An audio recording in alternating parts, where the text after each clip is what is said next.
Hello everyone. So in today's session, I'm going to read out the poem for you, An Elementary School in a Slum. So before reading the poem, इसके जो poet हैं उसके बारे में बात कर लेते हैं. एलिमेंट्री स्कूल इन स्लम के जो पोएट हैं उनका नाम है स्टीफन स्पेंडर, जैसे कि आप अपनी स्क्रीन पर देख सकते हैं. 1909 में इनकी पैदाइश हुई और 1995 में यानी कि 1995 में इनका देहांत हो गया, यानी कि he died in 1995. He was a poet and English essayist. तो क्या थे ये? एक पोएट थे, कवि थे और इंग्लिश एसेइस्ट थे, ड्रामा का निबंधकारक थे. Okay. Spender had a keen interest in politics and so he declared himself as a socialist and pacifist. Spender की बड़ी इंटरेस्ट था, रुझान था पॉलिटिक्स के अंदर. इस वजह से उन्होंने अपने आप को एक सोशलिस्ट एंड पैसिफिस्ट की हैसियत से जो था वो डिक्लेयर कर दिया था. His work concentrated on themes of social injustice and class struggle. और उनके जो काम हैं, उनके जितने भी उन्होंने पोएम्स या एसेज लिखी हैं, वो ज़्यादातर जो है वो जो है ना कॉन्सेंट्रेट करके लिखी हैं थीम पर, और वो थीम है सोशल इनजस्टिस की और क्लास स्ट्रगल की. ओके. तो चलिए इस चैप्टर की एक्सप्लेनेशन की तरफ चलते हैं और स्टैंजा वाइज जो है इस पोएम को पढ़ के देखते हैं. और इसके रिगार्डिंग जो नोट्स हैं वो भी मैं आपको भी सेंड कर दूंगा इसी वीडियो के साथ में. तो आप लोग नोट्स भी पढ़ें और पोएम भी अपनी सेल्फ स्टडी के साथ पढ़ें. ओके. जितना एक्सप्लेन मुझसे हो पाता है I will do it over here. तो लिखा है टेक्स्ट में, far far from gusty waves these children's faces. ठीक है. फार फार का मतलब बहुत दूर है. गस्टी वेव्स का मतलब होता है झोंकेदार हवा. उन ठंडी हवाओं से, ब्रीजी हवाओं से जो है कभी ज़्यादा दूर हैं इन बच्चों के चेहरे. Like rootless weeds. ये कैसे दिखाई पड़ते हैं? रूटलेस वीड्स की तरह दिखाई पड़ते हैं, यानी कि बिना जड़ का जो पौधा होता है उसकी तरह. रूटलेस वीड्स का मतलब आप यहाँ पर अनवांटेड प्लांट्स भी ले सकते हैं, जो कि बिना बिना किसी की मर्ज़ी के ऐसे वो है ना पैदा हो जाते हैं, अनवांटेड तरीके से पैदा हो जाते हैं और वो जो है अपने आप ही ऑन देयर ऑन ग्रो करते रहते हैं आगे, कोई उन पर ध्यान नहीं देता. ठीक है. The hair was torn around their pallor. और उनके बाल कैसे थे? टॉर्न अराउंड का मतलब फैले हुए थे. देयर पेलर उनके फेस पर. पेलर का मतलब यहाँ पर है उनके फेस पर. The tall girl with her weighed down head. और वो लंबी सी लड़की अपने भारी से सर के साथ, है ना. वेट डाउन हेड का मतलब अपने सर के जो उसने हेड डाउन किया हुआ था. वेट डाउन हेड यानी कि हेड डाउन किया हुआ था. ठीक है. The paper seeming boy. और वो लड़का जो कि बिल्कुल कागज़ की तरह पतला है. With rats eyes. और उसकी आँखें कैसी हैं? रैट की तरह हैं, चूहे की तरह हैं. The stunted unlucky air. ठीक है. स्टंटेड का मतलब है यहाँ पर देख सकते हैं हम लोग नॉट फुली ग्रोन, यानी कि पूरी तरह से अभी ग्रोन नहीं हुआ है, क्योंकि वो माल न्यूट्रिशन का शिकार है, उसको सही से भोजन नहीं मिल पा रहा है. ठीक है. तो द स्टंटेड, वो जो लड़का है जो कि बिल्कुल कैसा है? पेपर जैसा पतला है. वो उसके आँखें, उसकी आँखें जो हैं वो चूहे जैसी बड़ी बड़ी आँखें हैं. ठीक है. सॉरी, छोटी छोटी आँखें हैं चूहे जैसी. द स्टंटेड, उसको स्टंटेड बोला गया है. स्टंटेड क्यों बोला गया है? क्योंकि वो जो है अभी माल न्यूट्रिशन की वजह से, कुपोषण की वजह से जो है वो बिल्कुल उभर नहीं पा रहा है. Unlucky air of twisted bones. Unlucky air. Air का मतलब होता है सक्सेसर, यानी कि वंशज, है ना. और वो वंशज है किसका? ट्विस्टेड बोन्स का, मुड़ी हुई हड्डियों का. रिसाइटिंग अ फादर्स नाल्ड डिसीज़. जो कि उसके फादर की नाल्ड डिसीज़ यानी कि गठिया की जो बीमारी होती है. नाल्ड का मतलब होता है नॉटेड, यानी कि गिठान लगना. ठीक है. तो उसके फादर की जो गिठान की बीमारी है ना, उसको उसके वंशज वो देखने में पता पड़ रहा है. His lesson from his desk. और वो अपना लेसन कहाँ से ले रहा है? अब उसकी डेस्क से. At back of the dim class one unnoted sweet and young. ठीक है। और पीछे उस डिम क्लास के पीछे पीछे की तरफ वन अननोटेड, है ना, एक अननोटेड सी चीज़, स्वीट एंड यंग, है ना, बड़ी स्वीट और यंग है। His eyes live in a dream, और उसकी आंखें जो हैं वो कहाँ रहती हैं, सपनों में रहती हैं। ऑफ स्क्वारल्स गेम, किसके सपने देखती हैं, गिलहरियों के गेम्स के सपने देखती हैं।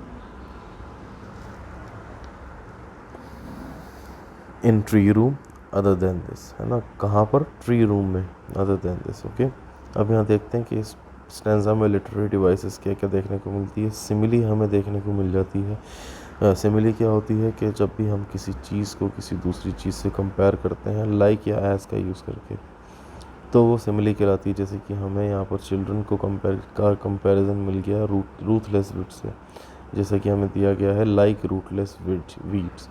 ये पोएम में लाइन आई है तो लाइक का यूज़ किया है, इस वजह से सिमिली हो गई। अगर ये लाइक का यूज़ नहीं किया होता तो मेटाफर कहलाई जाती। जैसे कि मेटाफर का भी एग्जांपल दिया जाता है।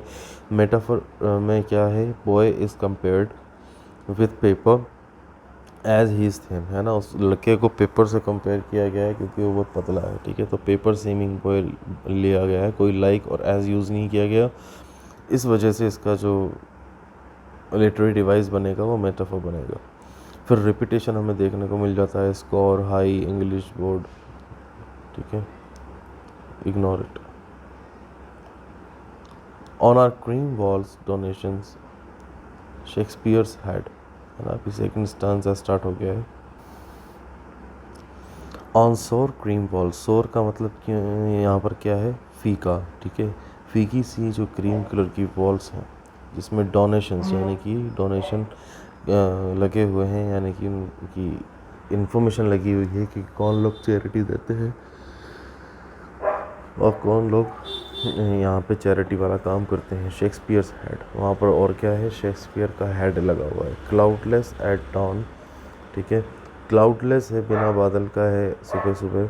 सिविलाइज डूम का मतलब यहाँ पर है सुबह उगता हुआ सूरज, जैसे कि वो आधी शेप में होता है तो एक तरह गुंबद की तरह लगता है, तो डूम वहाँ पर उसके लिए बोला गया है, civilized dome. Riding all cities, जो कि सारी सिटीज़ पर अपनी रोशनी करता है। बेल्ट फ्लावरी टायरोलीज वैली, ठीक है, बेल्ट का मतलब, बेल्ट एंड फ्लावरी का मतलब हरी भरी एंड जहाँ पर फूल वगैरह होते हैं। टायरोलीज एक ऑस्ट्रिया में वैली का नाम है, ठीक है। उसको भी जो है वो सूरज जो है प्रकाशित करता है। Open handed map awarding the world it's world, ठीक है, और ओपन हैंडेड मैप जो है वहाँ पर हैं जो कि वर्ल्ड को अवॉर्ड कर रहे हैं अपने वर्ल्ड से, ठीक है। And yet for these children, और फिर भी इन बच्चों के लिए, these Windows not this map there world, उनके लिए तो क्या उनकी दुनिया है, उनके लिए वो खिड़की उनकी दुनिया है, जबकि उनके लिए वो मैप्स उनकी दुनिया नहीं है। भले ही उन मैप में जो है पूरी दुनिया की चीज़ें होंगी, पूरी दुनिया की नॉलेज होगी, ठीक है, लेकिन उन मैप में उनको कोई इंटरेस्ट नहीं है और वो विंडोज़ को ही जो है अपनी दुनिया मानते हैं। Where all their future's painted with the fog, जहाँ पर कि और उन विंडोज़ के ज़रिए जो है उनका पूरा फ्यूचर जो है वो पेंटेड है, यानी कि उसको रंगा गया है विद द फॉग, एक फॉग से, यानी कि कोहरे से, धुंधलेपन से। फ्यूचर धुंधला है उन बच्चों का। Okay, a narrow street sealed in with a lead sky, एक सकड़ी सी गली है जिसको कि सील कर दिया गया है with a lead sky. Okay, lead sky से यानी कि डार्क फ्यूचर ऑफ किड्स, यहाँ पर आप मान सकते हैं लीड स्काई का मतलब डार्क, है ना, काले आसमान से, है ना, डार्क आसमान से, यानी कि डार्क फ्यूचर हम मान सकते हैं, यहाँ पर मेटाफर है ये भी। तो लीड स्काई का मतलब यहाँ पर है डार्क फ्यूचर। तो एक नैरो सी स्ट्रीट है उनकी, एक गली है उनकी ज़िंदगी में जो कि सील कर दी गई है एक डार्क फ्यूचर के द्वारा। Far far from rivers capes and stars of words, और वो बहुत दूर हैं उन रिवर्स से। कैप्स का मतलब समुद्र के तट जो होता है समुद्र का, उसको कैप्स बोलते हैं। एंड स्टार्स ऑफ वर्ड्स, और सितारों से बड़े दूर हैं वो लोग। ओके, अब देखते हैं कि इसका लिटरेरी डिवाइसेस स्टैंजा में क्या क्या है। मेटाफोर, ये हमें देखने को मिल जाता है। यहाँ पर सौर ग्रीन वॉल का जो यूज़ किया गया है, यानी कि वो भी मेटाफर का एक फाइन एग्जांपल है। The future of the kids is described as limited, है ना। उस फ्यूचर को जो है कि बच्चों के लिमिटेड बताया गया है। तो narrow street sealed with a lead sky, है ना। तो जैसा कि मैंने आपको स्टैंजा पढ़ते वक्त भी बताया था कि ये एक मेटाफर का फाइन एग्जांपल है। फिर एजोनेंस हमें देखने को मिल जाता है। एजोनेंस क्या होता है? जब भी किसी वॉवल वर्ड को किसी एक सेंटेंस में बार बार रिपीट किया जाता है, ठीक है, उसको फिर वो एजोनेंस का एक फाइन एग्जांपल बन जाता है। जैसे कि बेल्ट, फ्लावरी, टारोलीज वैली, ठीक है। तो इसमें ई वॉवल जो है वो बहुत यूज़ किया है, तो ये एक एजोनेंस का फाइन एग्जांपल है। अल्यूजन का यूज़ हमें किया है शेक्सपियर्स हैड, टारोलीज वैली, ठीक है। तो ऐसे वेल नॉन पर्सन या प्लेस का यूज़ अब करते हैं तो अल्यूजन का एग्जांपल बनता है। रिपीटेशन, फार फार, बार बार फार फार आया है पढ़ने में, तो यहाँ पर रिपीटेशन भी हमें देखने को मिल जाता है, ठीक है। अब आगे बढ़ते हैं, पोएम में क्या लिखा है। Surely Shakespeare is wicked, the map a bad example. उनके लिए शेक्सपियर जो है वो बड़ा धूर्त है और मैप जो है वो बहुत बुरा एग्जाम्पल है। With ships and sun and love tempting them to steal, है ना। अब शिप्स और सन के साथ और लव के साथ जो कि उनको टेम्प्ट कर रहा है, लुभा रहा है चुराने के लिए। For lives that slyly turn in their cramped holes, और वो ज़िंदगियाँ जो कि जो है अपनी ट्रिक से ट्रिकीली जो है कन्फाइन कर रही है ना, उनके होल्स को। From fog to endless night, जो कि उनको कहाँ धकेल रही है? कोहरे से, धुंधलेपन से एक एंडलेस अंधेरे की तरफ, यानी कि ऐसा अंधेरा जिसका कोई वापसी नहीं है यहाँ से। On their slag heap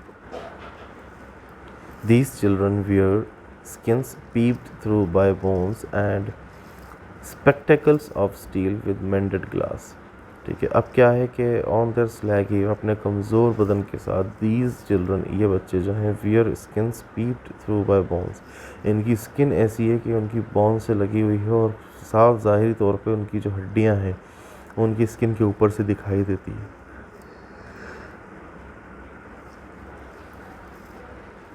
and spectacles of steel with मेंडेड glass, और उनके जो चश्मे हैं वो स्टील के बने हुए हैं और उनके जो ग्लासेस हैं उनको रिपेयर करके जो है सुधार करके लगाया हुआ है चश्मों में। Like bottle bits on stone, जैसे कि बॉटल पिट्स होती हैं पत्थरों पर। All of their time and space are foggy slum, उनका जो भी वक्त है, जो भी स्पेस है, वो सब क्या है? एक फॉगी सा, एक धुंधला सा स्लम एरिया है। So blot their maps with slums as big as doom, तो जो है उनके जो मैप्स हैं, है ना, वो मार्क करते हैं बिना एक्सपोर्ट के साथ विथ स्लम की, एज बिग एज डूम, जो कि इतना बड़ा है जैसे कि क़यामत हो। डूम का मतलब होता है क़यामत, ठीक है। तो उन मैप तो उनको किस तरह दिखाई देते हैं? क़यामत की तौर पे दिखाई देते हैं। फिर देख लेते हैं यहाँ पर इस स्टैंजा में मेटाफर का यूज़ किया है। Their homes are very small like holes, है ना, यानी कि बड़े क्रैम्प्ड होल्स हैं उनके, है ना।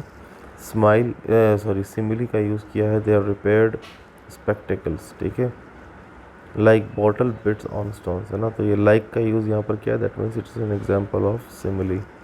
एलिट्रेशन का यूज़ किया है। एफ का sound from fog 2 bar repeat हुआ है तो यहाँ पर एलिट्रेशन भी बन जाता है, ठीक है। अनलेस गवर्नर इंस्पेक्टर विजिटर, जब तक कि कोई गवर्नर, कोई इंस्पेक्टर, कोई विजिटर वहाँ पर नहीं होता। This map becomes their window, ये मैप उनकी विंडो बन जाते हैं। And these windows that shut upon their lives like catacombs, और ये विंडोज़ जो कि उनकी ज़िंदगियों पर शट करती हैं, बंद करती हैं, एक मकबरे की तरह, एक टूम की तरह, एक कब्र की तरह, ठीक है। Break open till they break the town and show the children to green fields, ठीक है।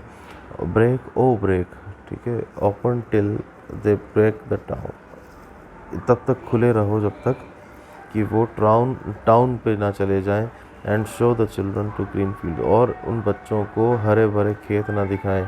And make their world run azure और उनकी दुनिया को बिल्कुल हरा भरा ना कर दें ऑन गोल्ड सैंड्स, उस गोल्ड सैंड्स पर, and let their tongues run naked into books, और उनके जो किताबें हैं, उनकी जो ज़बानें हैं, उनको चलने ना दें नेकेड, है ना, बुक्स के ऊपर। The white and green leaves open history there's whose language is the sun. अब यहाँ पर वाइट और ग्रीन जो है वो देखो किसको बोला जा रहा है। वाइट का मतलब जो है बुक के पन्ने, और ग्रीन जो है वो पत्तियाँ, और लीव्स जो है हम दोनों को भी बोलते हैं, पन्नों को भी लीव्स बोलते हैं और पत्तियों को भी लीव्स बोलते हैं। ठीक है, तो ये था आपका लास्ट स्टेंजा। इसमें देख लीजिए मेटाफर का यूज़ किया है हमने यहाँ पे, the white and green leaves open, है ना, कलर से यूज़ किया है वाइट एंड ग्रीन लीव्स को, वाइट एंड ग्रीन कलर को लीव्स से और बुक से जो है कंपेयर किया गया है। फिर एनाफोरा देखने को मिल जाता है हमें, है ना, रिपीटेड वर्ड्स हैं कॉन्जिक्यूटिव लाइंस में, है ना, run assure and run naked, है ना, रन दो बार यूज़ हो रहा है। ओके, तो इसके रिगार्डिंग जो भी डाउट है हम लोग जूम क्लासेस पे जो है उसको क्लियर करेंगे। Till then see you, bye bye, see you in the next session.